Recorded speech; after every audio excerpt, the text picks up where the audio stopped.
mga kaibigan! Welcome to In My Toolbox. Of course, this is your weekly talk show for your personal finance, only here at PHLV Radio.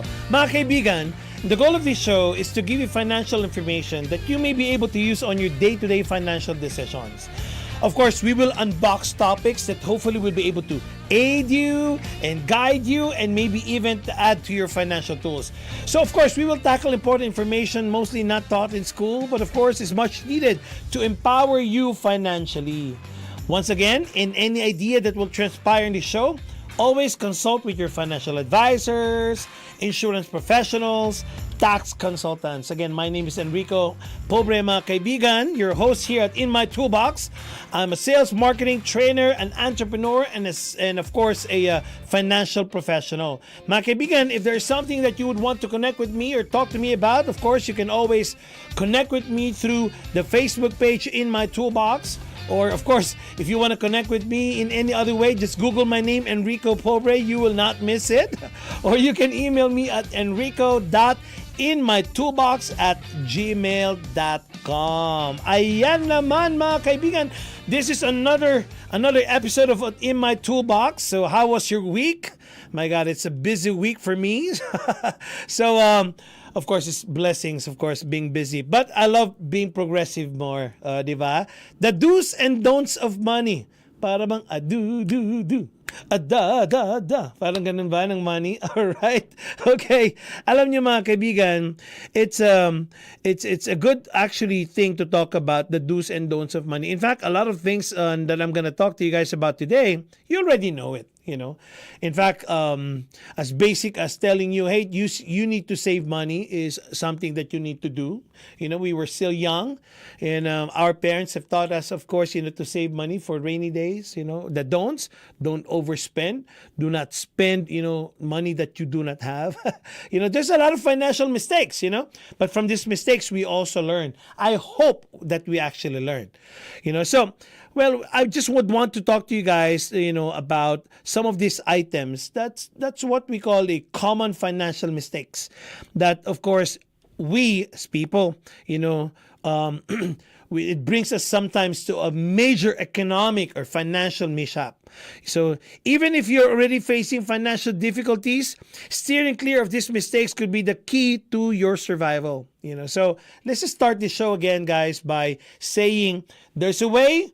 As long as you know the do's and the don'ts of money. So, number one, maybe, again, let's not spend the money that we don't have. Excessive and frivolous expending. So that's something that we would want to inculcate into our minds that, great fortunes are often lost $1 at a time. So it means that sometimes we actually decide on things that, maliit lang naman to. This is actually a small amount of money. So it may not seem like it's a big deal. When you pick up at for example, a McDonald's or or Starbucks, or maybe just having a dinner out, or maybe order a pay-per-view in movie. Oh, I deserve this because I had a long day. I'm not taking that against you guys, but every little item adds up. That's the reason why I just mentioned it. Of course, at the end of the day, it's your choice, right? So, can you imagine just a $25 per week of dining out or whatever spending that you would be doing with a $25? You do it every week, and I'm telling you, that's about $1,300 per year already. Which, this $1,300 that that you spent just because it's only $25 a week anyway, can actually go towards an extra payment to your credit card. Come to think about that. Or it can actually help you lessen your auto payments, right? Or, there's a lot of several extra payments that $1,300 can do. So if you're enduring financial hardship, that will actually be a good deal or a big deal. Avoiding this excessive and frivolous spending really matters, mga kaibigan. So after all, if you're only $1 away from a foreclosure or a bankruptcy, I'm telling you, every dollar will definitely count more than ever, right? You can say, oo nga, no? Yeah, that makes sense. Exactly. So come to think of it before you actually spend on something, even though how little it is, because every little thing is, it will all add up. Another thing that I can share with you guys is the never-ending payments. Ask yourself if you really need items that keep you paying every month. I actually do that. I look at my monthly subscriptions. Do I really need it? Again, need and wants are different things, right? Do I really need it? If you don't need it, get it out of the way, guys, because this is going to be a never-ending payments. In fact, there are never-ending payments that you didn't even know that you actually have, that you really have to go over your bank statement. What are these items that automatically gets out of my account? And this can happen day after day, or week after week, or year after year. You just do not know, because maybe it's just too much already that you cannot cope up which subscription or never-ending payments that you actually have incurred over time. I can give you another example, like a cable television. Do you really need cable television nowadays? Or other music services. You may have a Spotify here, you may have a Sirius XM there, etc. These are never-ending payments. Or any high-end gym membership. Are you really using it? So you have to, it's only $9.99. It doesn't matter. Again, every little things add up, right? So adds up. So this can actually force you to pay, increasingly every now and then. It just adds up. But again, it leaves you owning nothing. Did you own something out of that? Nothing. Okay? So, especially when money is tight, mga kaibigan, or if you just want to increase your savings, or creating a leaner lifestyle, again, can go a long way to fattening your savings, or maybe not even just fattening your savings,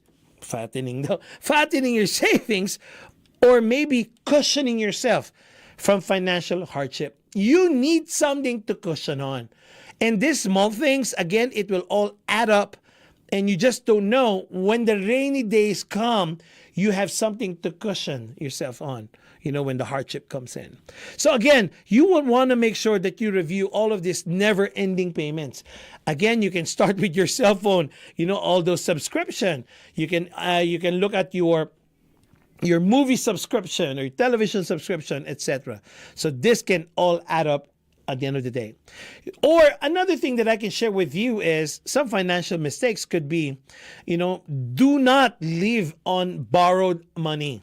Living on borrowed money kasi, like using credit cards, using credit cards to buy essentials has now become somewhat like a commonplace.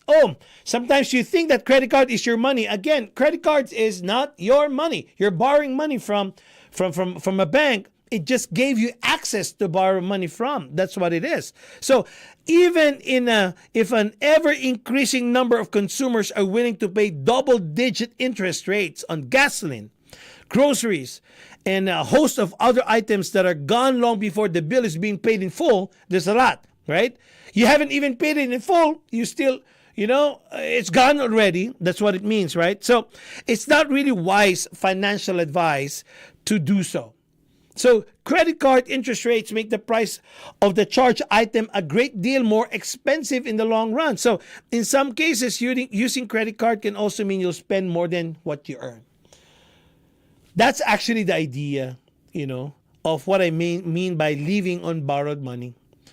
So for example, hey, I have a $10,000 credit card. So again, that $10,000 is not your money. And sometimes, what's worse, you owe $10,000 in your credit card, which actually charges you over 20% of interest every now and then, but you have a $20,000 in your bank account, right, that earns 0.01%, but you rather keep it that situation instead of paying off your credit card. So sometimes it doesn't make sense. The point of the matter is, don't live on borrowed money. Again, that's not your money. That's the reason why the word is borrowed, right? So that's what it means. Buying a new car maybe is another thing that you would want to think about. These are just some financial mistakes. Okay, so you're about to buy a new car, but then again, millions of new cars. I want you to understand this one. Okay, especially in buying new cars, millions of new cars are sold each year. Millions, right? Although few buyers really can afford to pay them in cash. Think about that. Millions of cars are being made every year, but very few buyers can really afford it to pay it in cash. However, guys, the inability to pay cash for a new car can also mean an inability to afford the car. Think about it. Yeah, yes, you can get a car by getting it financed, but come to think of it, the reason why it's being financed because our inability to afford the car.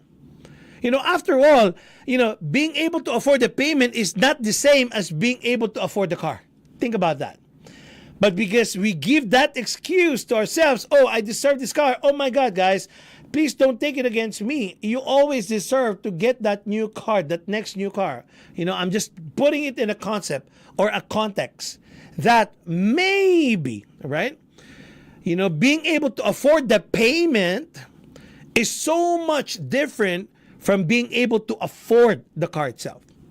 So if you go inside a car dealership and going to say, okay, so you like the car, Mr. X? Yeah, I like the car. So you're going to be paying it in cash? What's your answer? Or, sometimes, they magnify the down payment. Oh, I need you to pay, a down payment of $8,000. Who has extra $8,000 anytime today, right? Borrowing money to buy a car, the consumer, you guys know this already. When you buy a car through financing, the consumer pays interest on the depreciating asset. Okay, now there's two things here, guys. When you buy a new car, you actually buy a car that you can only afford a payment, not really afford a car. That's number one.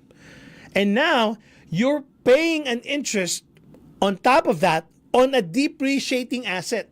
So maybe you guys have heard, hey guys, hey Mr. X, you are already upside down. Of course you're upside down because it's a depreciating asset. We cannot expect, guys, that when you buy a car and then you buy a new car and then you trade in your old car, it's not always positive. It's always going to be an upside down, so that you owe too much on that car and the value that they're going to be trading in, that the trade-in value is so much less than, how much you're being paid. How much you owe the financing company. Now this actually amplifies the difference between the value of the car and the price paid for it. Worse yet, mga kaibigan, many people, when they trade in their cars, well, me, I do it every 3 years, maybe 2 or 3 years, there's a huge upside down already with the car. And it just means that you lost on every trade that you will be doing. Okay, and then sometimes a person has no choice but just to take out the loan to buy a car. But how many consumers, come to think of this, how many consumers really need a super large SUV? So how many? Because such vehicles are expensive to buy. Not only the buying, by the way, guys, think about this one. Okay, let's just buy a new car, SUV today. Hey, Mr. X, you're going to be paying $700 every month for this new car. Oh, it's not joke already, guys. Gone maybe those days that you're paying $100 to $200 a month of a car. Hey, Mr. X, you're going to be paying $700 a car, every month. Mind you, it doesn't stop there. Why? The second thing that you would want to consider is how much insurance are you going to be paying for every month for that car? Well, you just might have, added about, throw a little bit, $200, $300 on that car. Basically, the new car now costs $1,000 every month. Come to think of it, guys. So it's not just the affordability of the payment, monthly payment of the car. Now, the second question is the insurance. Or you add on top of it the fuel consumption. let's just say you're going to be using that car every week. You spend about, let's just say, $50 a week, for example, but this is not reality now, maybe $100, let's just say. So that's $400 already. So you have a $700, what do you call this? Monthly payment on the car, $300 on your insurance, $400 on your gasoline. Basically, on that new car, you're putting in aside $1,400 every month. There you go, guys. So aside from the fourth part is maintaining that new car. Cars are expensive. And if you're buying more of a car than you need, say, oh, I want that Mercedes, okay? Yeah, I want that. But the question is, do I really need it? Well, because you want it, okay, you bought it, now you are $1,400 every month on top of your current expenses. Well, you might be able to afford it. But come to think of it, guys, that can go far, really, when you would want to have a fatter savings or, a bright retirement future for you or your family. So you might be burning a lot of money there, right there and there. And that could have saved you a lot of money and could actually have paid a lot of debt as well. So I hope, guys, that you see my point there. Of course, at the end of the day, it's going to be your choice. But that's just maybe a good thing to ponder upon. Another thing that we can consider here, mga kaibigan, is to spending too much on your house. What, Enrico? That's my house. Yeah. Let me just put you in the context first before I go to that point. Yeah, I know that's your house. But until you haven't paid the last cent of that, when you actually you bought that car financed, the house financed, I'm telling you guys, that's not your house yet. When it comes buying to a house, another point to consider, bigger house is not necessarily better. Oh, by the way, I was growing, I'm not really growing. I was talking to a friend of mine really, a few years ago, a long time ago. Okay, I was just telling her, damn, the bigger the house, the lesser the home. It's true. I used to have this huge house, guys. It's a huge house, but even though I shout, my kids will not hear me. So again, if there's no communication inside the house, I think that's lesser the home. Just the way I think of it. But not using this as an excuse, but really bigger is not necessarily better. Unless, of course, you have a bigger or a larger family. When you choose a 6,000 square foot home, it actually tells you a lot. It means that you have, more expenses, expensive taxes on top of it. It's not just the mortgage that you can afford. The taxes on top of it, the maintenance of the house, you know it by now, and the utilities that actually we incur. Just the air conditioning. Can you imagine a huge 6,000 square foot house? How much do you think you'll be paying just for that electricity? So do you really want to put such a significant long-term, now just the word, dent, okay, in your monthly budget? So now you bought a new car, that's $1,400.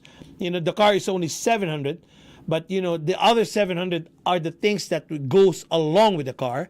Now spending too much on a house that you actually don't really need.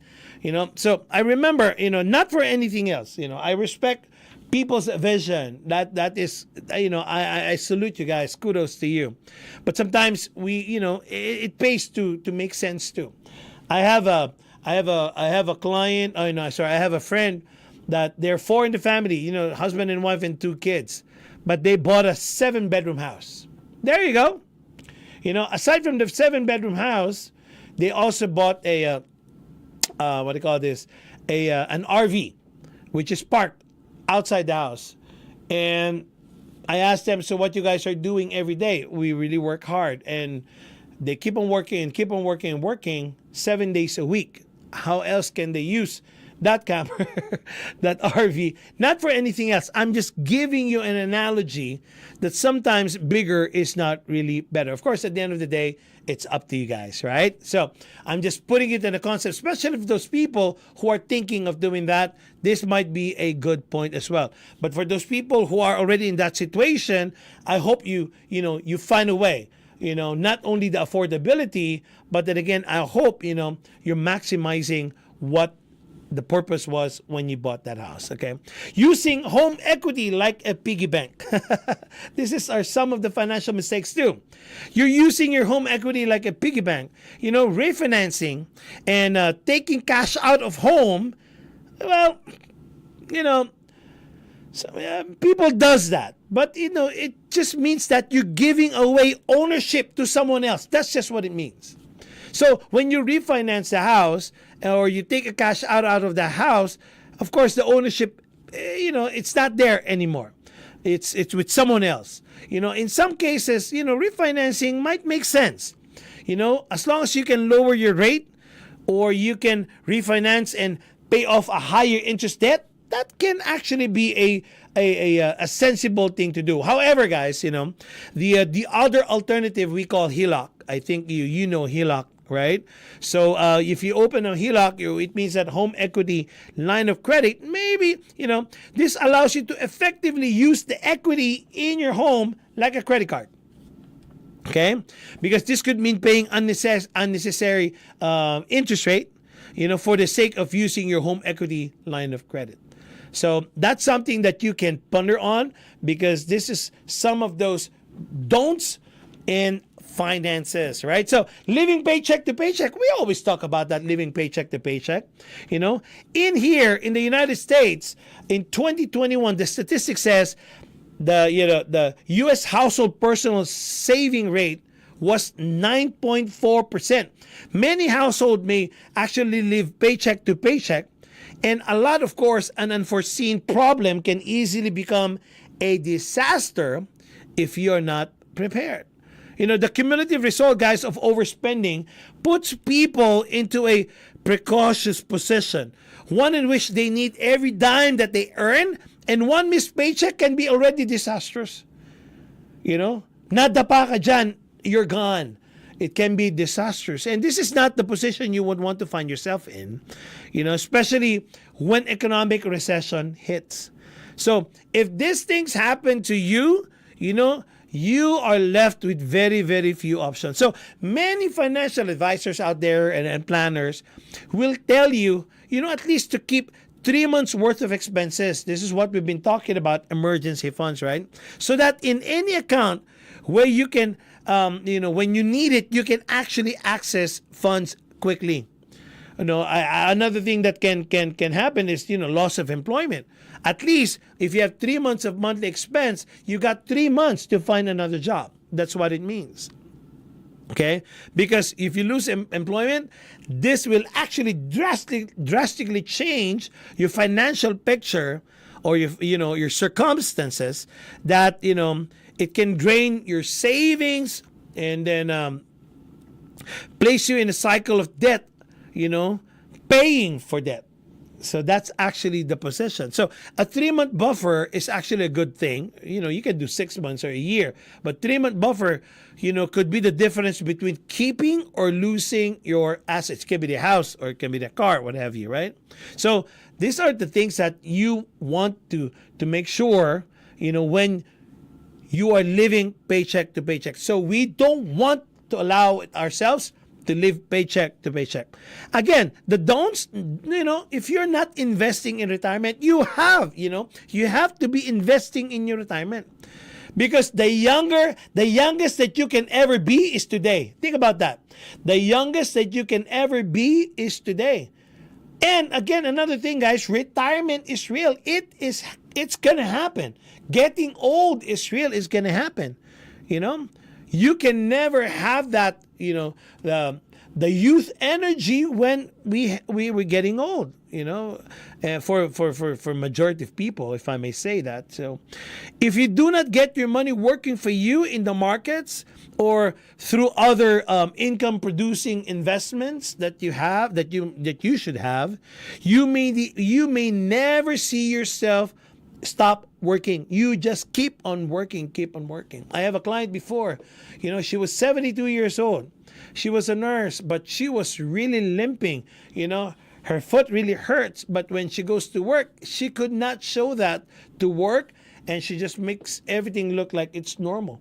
Because she was afraid that when they find that out, she might lose her job at the end of the day, right? and she could not afford it.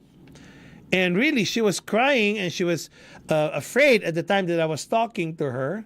And, I feel her because it's true. It can happen, because it's been happening anyway.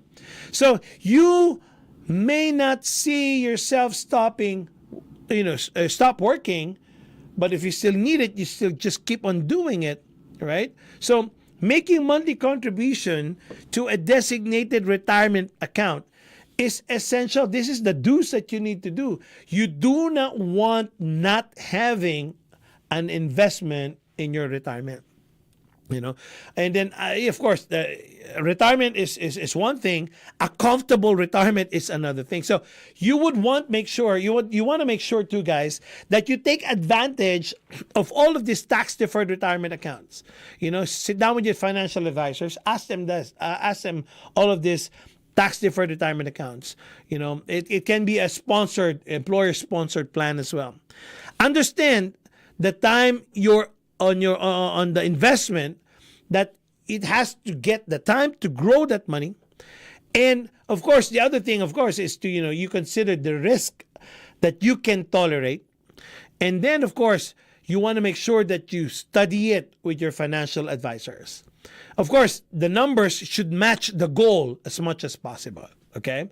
So the other thing that I would want to share with you guys, the do's and the don'ts of money, paying off debt with savings. So you may be thinking that if your debt is costing 19% interest on you, and then your retirement is making 77%. Again, if you're thinking that your debt is costing you 19% interest, okay, your debt, 19% interest, right? And your retirement account is making 7%. Swapping the retirement for the debt means you will be pocketing the difference. No, it's not that simple, guys. Okay, so you would want to make sure that you consider the power of compounding. So in that case, you should be thinking, if you do that type of scenario, you might be losing the power of compounding interest, and it's very hard to pay back those retirement funds. And you could be hit with what? A lot of fees, a lot of hefty fees, with the right mindset. That's the reason why I always tell you guys, sit down with the professionals. With the right mindset, borrowing from your retirement account can be a viable option, but even the most disciplined planners, they actually have a tough time placing money aside to rebuild. Again, the word, rebuild these accounts. Okay? So when the debt gets paid off, the urgency to pay it back usually goes away. It will again it will be very tempting, to continue spending at the same pace. Have you seen yourself paying off a credit card, and then the next thing you know, you still have another, again, you're in debt again. So you can go back into that debt again that you first thought that you will never be, but again, you're there. If you get what I mean, right? So if you're going to pay off debt with savings, okay, if you're going to use your savings to pay off debt, you have to live like you still have a debt to pay. Exactly what I told my friend before. She was working 35 years as a medical technologist, and in a hospital. And for those number of years, she was able to incur only, not to demean the story, but only $140,000 of a 401k. Of course, less taxes. Let's just say, what's left is going to be $100,000 less the taxes. And now she owes a credit card, believe me, credit cards in some little, personal debt of $40,000. And she wants to pay use this $100,000 to pay off that $40,000. Basically, she's going to be netting about $60,000. So now, if she wants that, well, she can always do that. But come to think of it, right? You worked for those 30 years, and then you're left off, $60,000. And then you used to pay your retirement fund for that debt. I'm not saying it's wrong. That depends again on how you see it and what's your situation. Each person has different financial stories. So if I were you guys, sit down with your financial professional and, create a plan for yourself. of course, that will meet your goal. Speaking about plan, the other thing that I would want to talk to you guys is not having a plan. Your financial future depends on what is going on right now. Think about that. What's your financial circumstances today? What's your capacity to save? Oh, let's just say, hey, I'm 50 years old today. I still need to, and I don't have anything. I'm zero today. So I still need 15 years to work on my plan. Now you're starting to talk about the plan, right? So now let's work on a 15-year plan. Because not having a plan, that's the don't of money. You will see yourself, by the way, guys, again, I have to repeat it myself again. Retirement is real. Getting old is real, guys, right? So your financial future depends on what is going on right now. People spend countless hours of watching TV. There's nothing wrong with that, again, if that's what your choice is. But think about it again. Or maybe scrolling through your social media feeds. How much screen time do you really put it on? But setting 2 hours, let's just say 2 hours a week for finance should be out of the question. You need to know where you are going. Again, you have to begin with the end in mind.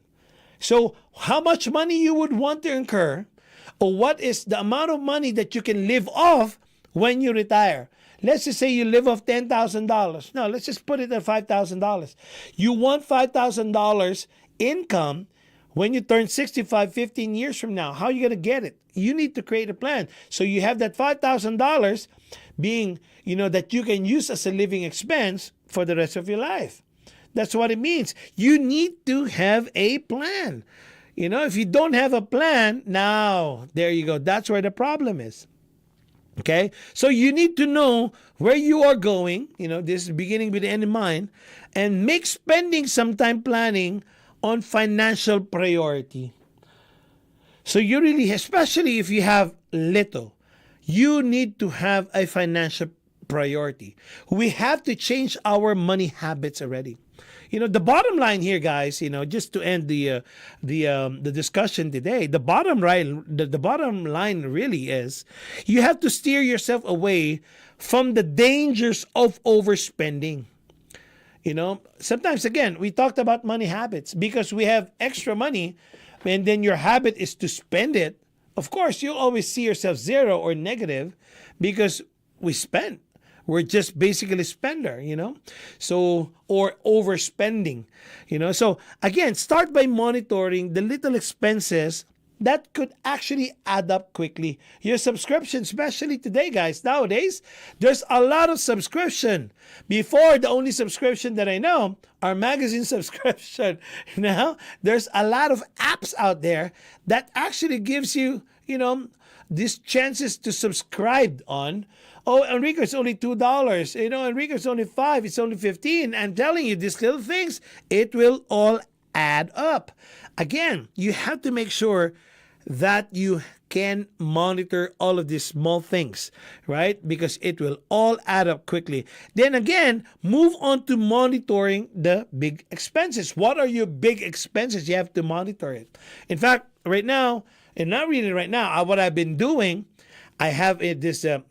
I'm just using a note on my phone, and I know what the bill is, how much the bill is, when it's going to come out, etc. So I'm pretty much, guys, on the dot, right? Meaning, I manage it as much as I can, so that I know how to control my spending, and I know where to put my money.